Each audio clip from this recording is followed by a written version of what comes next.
Do we have too much government? We need to put people ahead of corporate profits. This system is so lopsided. This threat is a real threat to democracy. And I think that's really important. That's something we haven't been doing in this country for a long time. Where do you start? What do you do? How do you do it?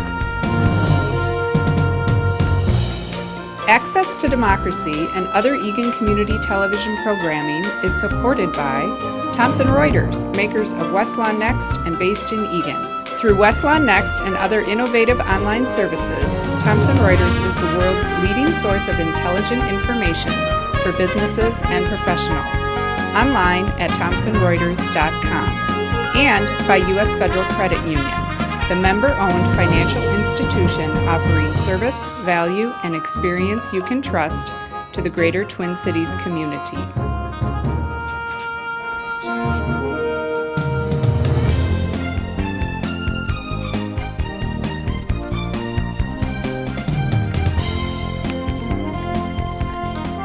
Welcome back.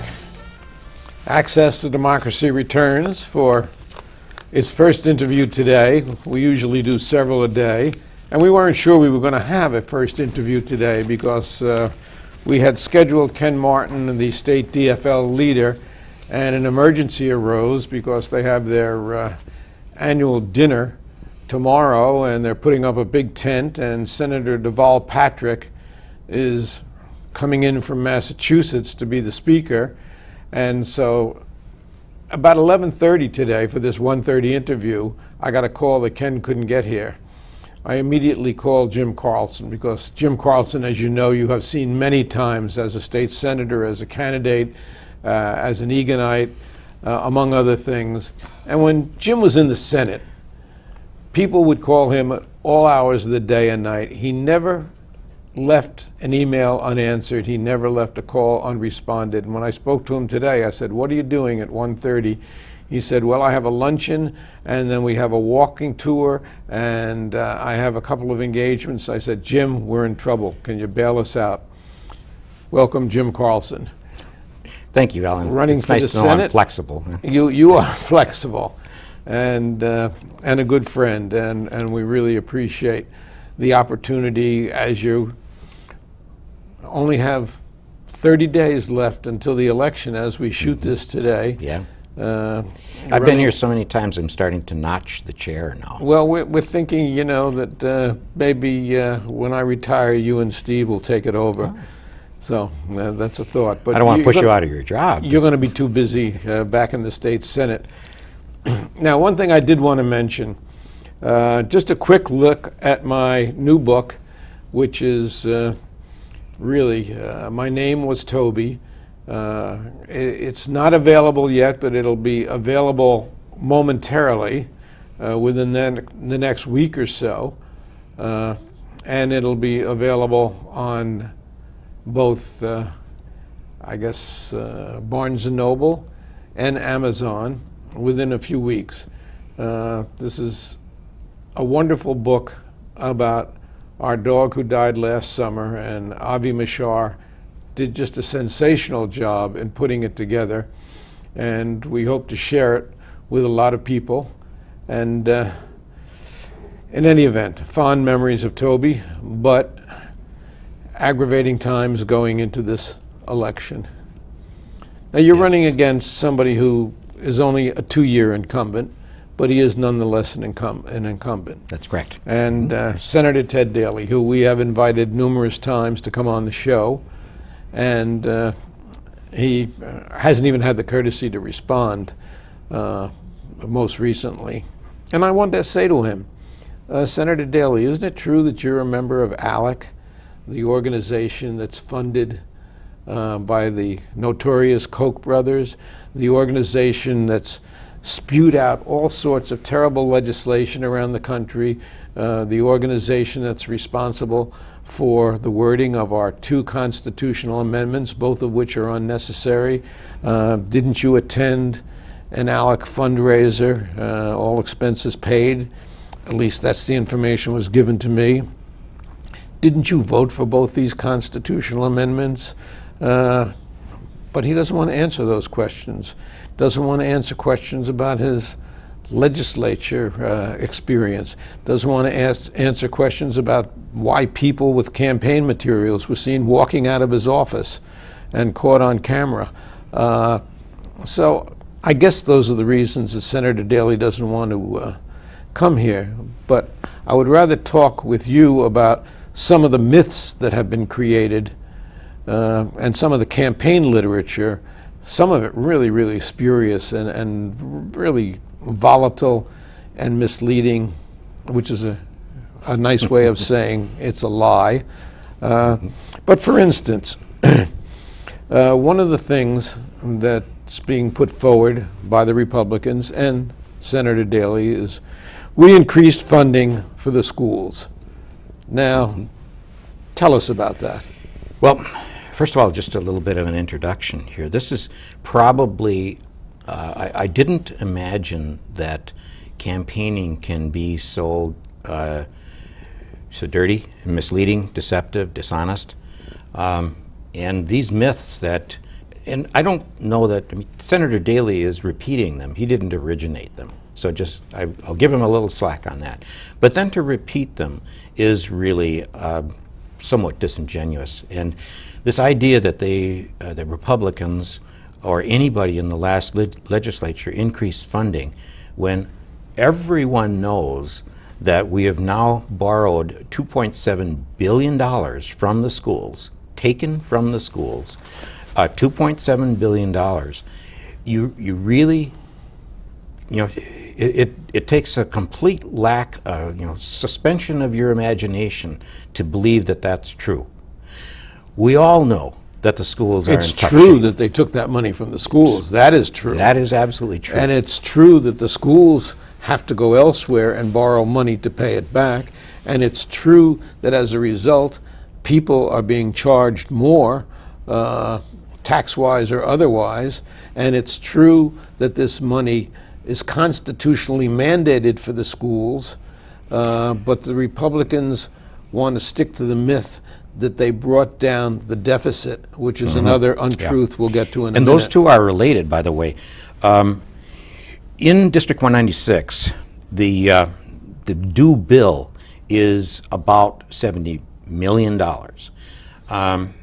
And this was the operational funds, this is the reserve funds. There's a lot of different things that are in a school district budget. Some of them cannot be switched from one silo to the other.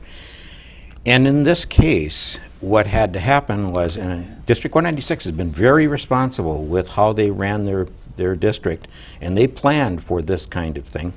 And so they're not hit as bad as many districts, but they did have to borrow. Now there's $35 million that they had to borrow, and they have to pay debt service on that.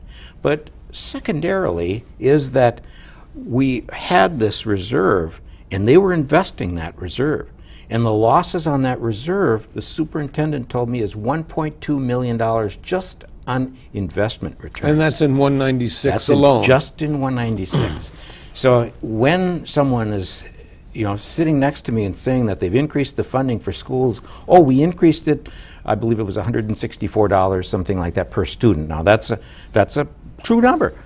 But that was something that Governor Dayton held the budget bill until they agreed to that, because he would not allow them to take that money from the schools and force them to go out and borrow unless they originally reimbursed them for the debt expenses.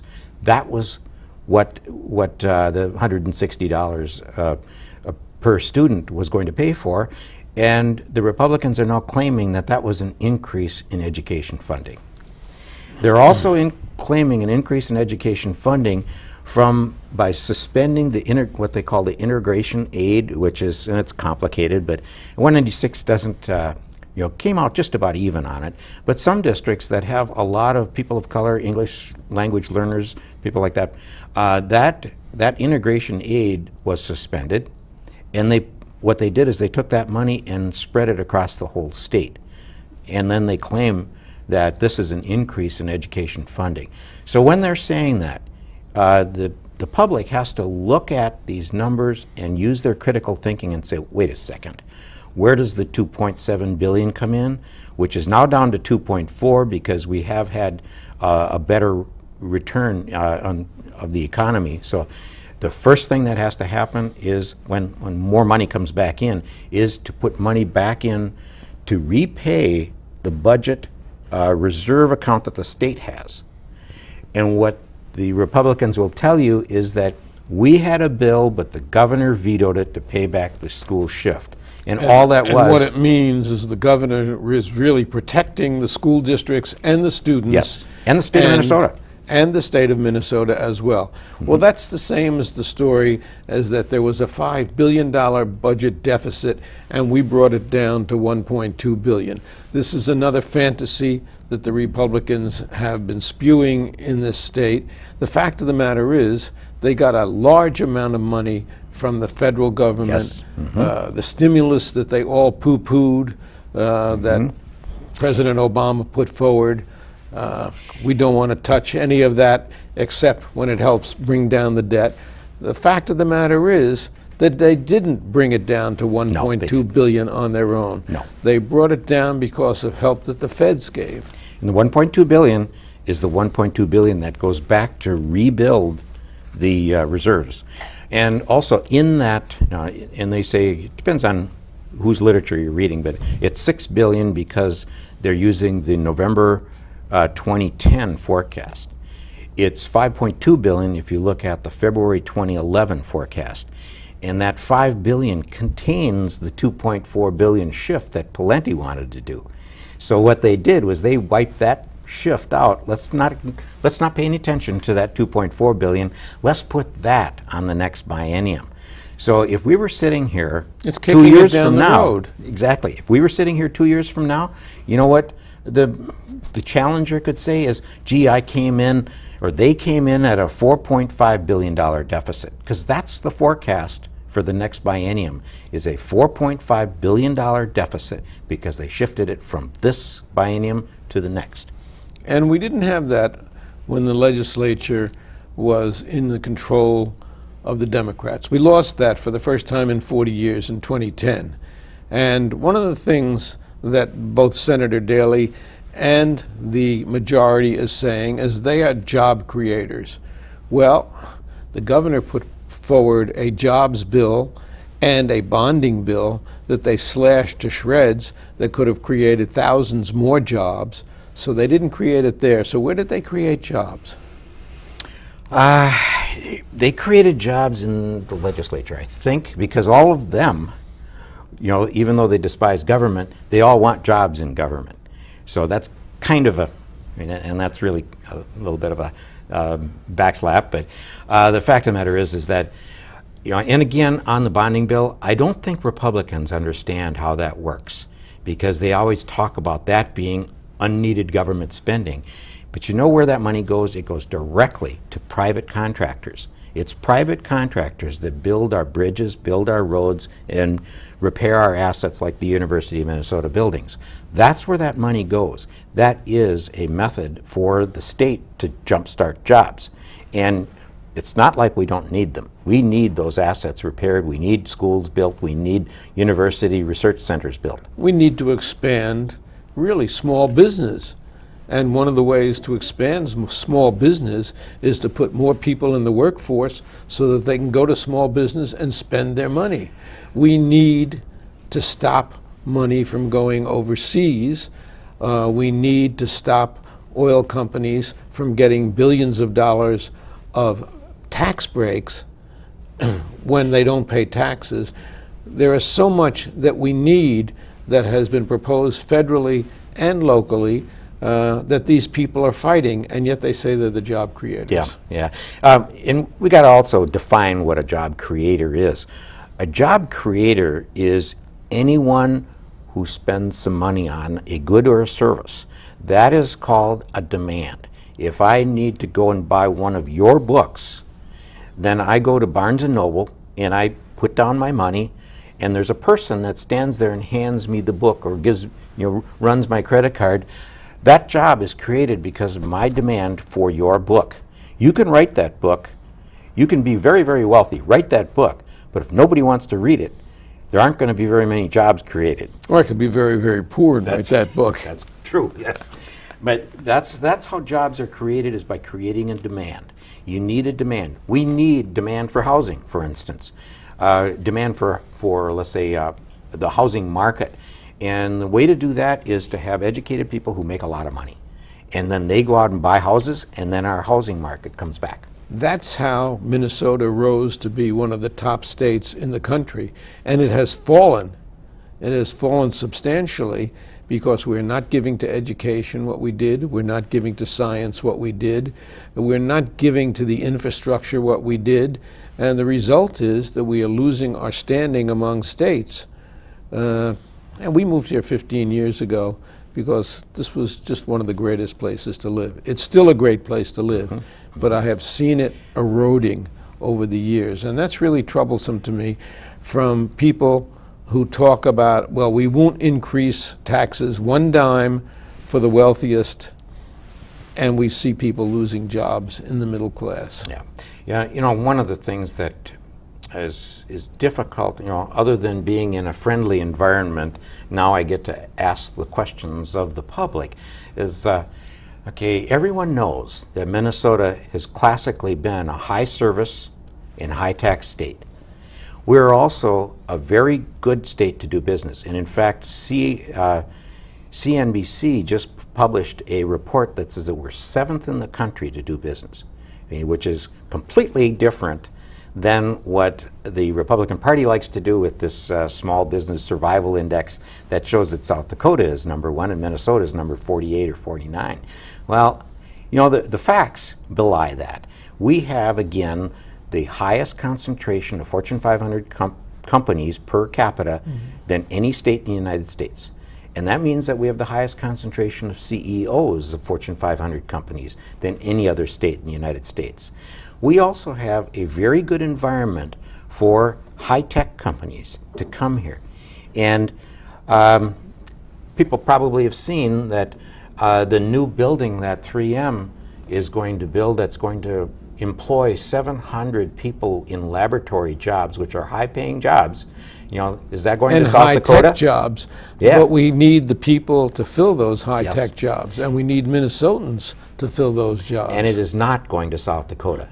It is not going to one of these other states that just has low taxes. It's going to come here because this is where we have highly capable people, because we invested over the years on training these highly capable people. Speaking of 3M, and you were associated with 3M for a number of years as an engineer, and you carried that over into the legislature in many areas. You used to have something to do with tapes and with DVDs or things like that. Talk about where we're going in terms of modernizing. I was in the group called Memory Technologies.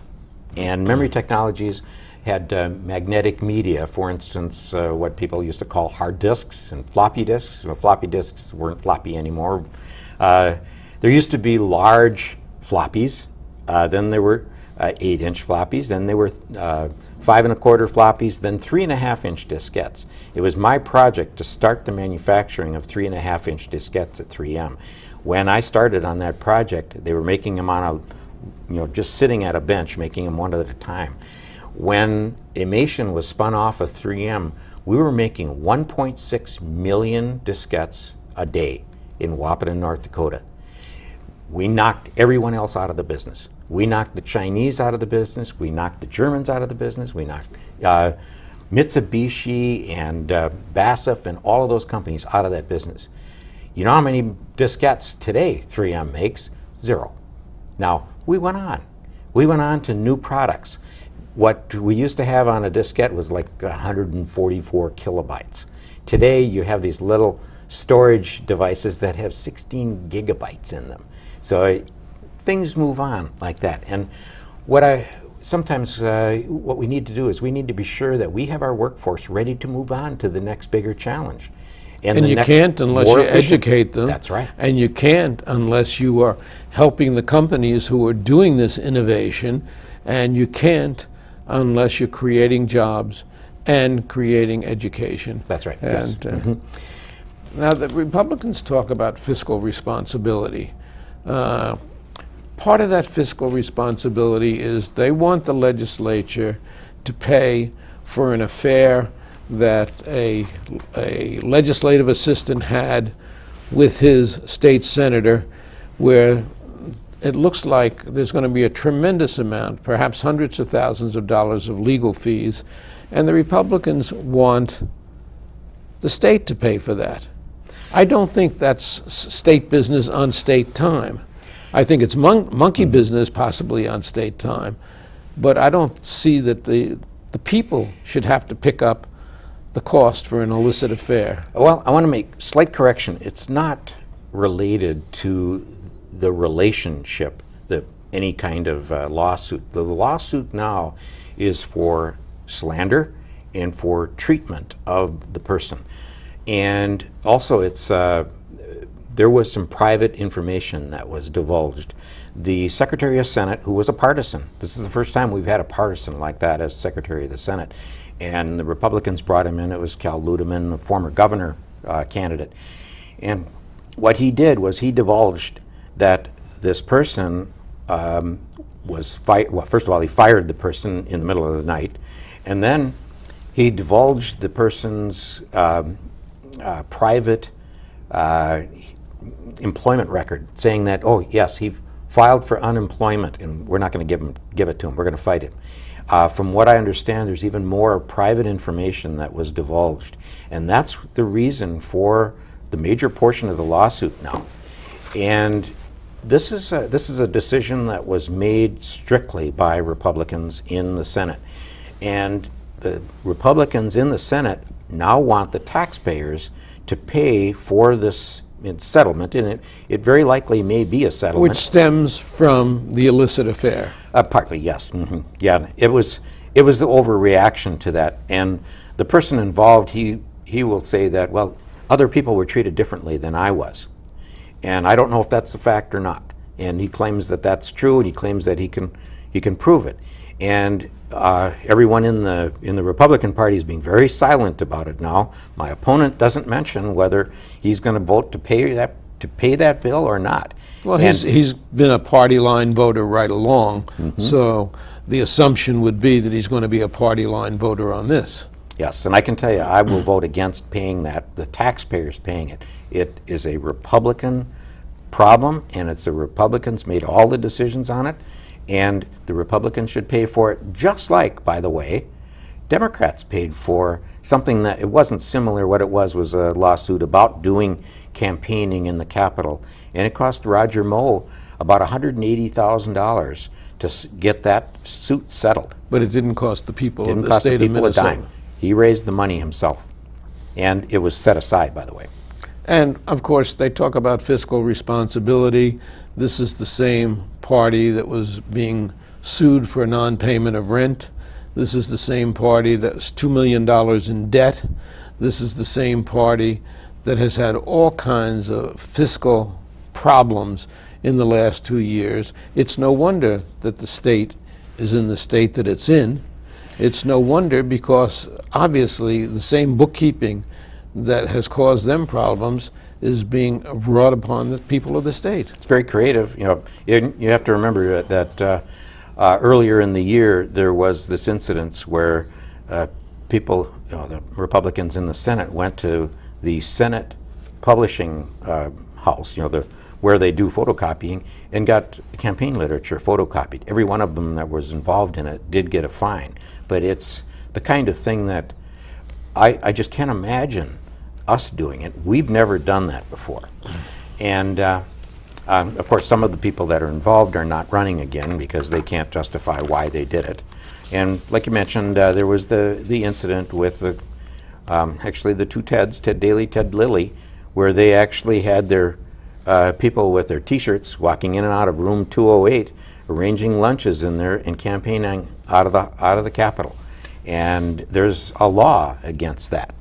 It's difficult to prosecute. Doesn't seem to bother them, though. Now, No. one thing I want to get in, and we only have a few minutes left. is that we have two unnecessary amendments on the Constitution, the gay marriage and the voter ID. Well, there's never been voter fraud in this state, so it's an unnecessary amendment, which, if it passes, is going to cost us millions of dollars every year. And I, you, and many others are strenuously opposing it. It's part of an ALEC plan throughout the country. ALEC, Daley, Bedfellows, and it's happening in a lot of states, and it's been knocked down in 12 states so far where the courts have gotten their hands on it. Now, in addition to that, the gay marriage amendment, which threatens nobody's marriage. And I was happy to see in today's This Week newspaper, ECM publication, that is Jim Carlson on the front page at a Chamber of Commerce debate. I call them the Chamber of Commerce, but not the Chamber of Commerce, but that's neither here nor there. They came out against the gay marriage amendment, one of many, many publications, organizations that have come out against this amendment. You have to vote no on these amendments, really, for the sanctity of the state, in a state which has a law on the books now which bans gay marriage anyway. That's right. Do we need an amendment? Amendments should not be taking away liberties from people. Amendments should be securing our foundational guarantees. This is wrong on so many levels. Even if you are opposed to gays getting married, even if, what we're talking about is modifying the Minnesota Constitution to put that into the Constitution. These are things that don't belong in the Constitution. You know, the Constitution is really a sacred document, and this is disrespect for the Constitution of Minnesota to put something in there that limits rights. Now, putting this, approving this marriage amendment is not going to stop gay people from being gay. It's not going to stop them from living together, from adopting children, all of that sort of thing. It's not going to stop them from getting married either, well, because they go to in Minnesota, another state. It will, but yeah.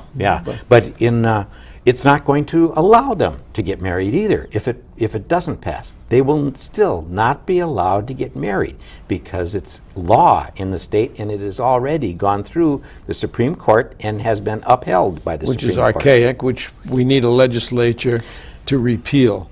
There's no question about it. But these are just some of the reasons why this election may be the most important election in our lifetime, both nationally, and there have been some great cartoons of the Republican candidate with a Pinocchio nose, and I think the debate fortified that. I just read an article today of 28 falsehoods told during the first debate.